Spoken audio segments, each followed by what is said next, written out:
પ્રારંભિક એ લક્ષણો હોય છે જેનાથી તમે સ્ટ્રોંગલી એઝ અ પેશન્ટ સમજી શકો કે મારો ઘૂંટણ હવે જરા જવાબ આપી રહ્યો છે અને હવે મારે કોઈકને કન્સલ્ટ કરવાની જરૂર છે? સો એમાં બે ટાઈપના લક્ષણો કહી શકાય અથવા તો બે ટાઈપના પેશન્ટ્સ અમારી જોડે આવતા હોય છે.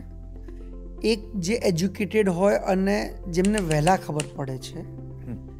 અને એક એવા પેશન્ટ્સ છે કે જે મોટાભાગે ગામડામાંથી અને આપણા લોકોની ટોલરન્સ શક્તિ બહુ વધારે છે,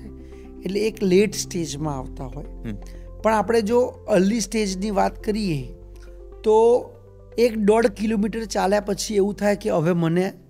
ઘૂંટણમાં ક્યાંક દુખાવો છે, પલાટી વાળીને બેસવામાં કે નીચે બેસવામાં ક્યાંક તકલીફ પડે, એમાંથી ઊભા થવામાં તકલીફ પડે, પણ એક વખત નહીં, આવું 15 દિવસ મહિનો કન્સિસ્ટન્ટલી થાય છે અને મટતું જ નથી, તો મતલબ કે ક્યાંક ઘસારાની શરૂઆત થઈ છે.